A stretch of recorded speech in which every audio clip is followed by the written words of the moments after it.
Hey everyone, Michael from Bullion Now, bullionnow.com.au. So love it or hate it, PayPal is back on the Bullion Now website.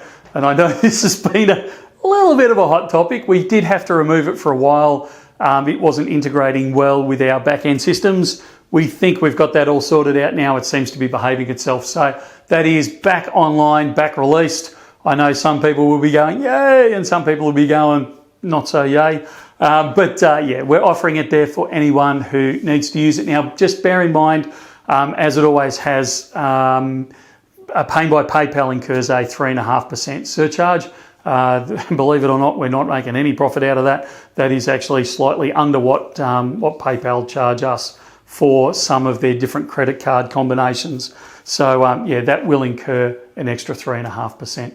But it's available if you want to use it, particularly good for international transactions. Alrighty, talk again soon. See ya.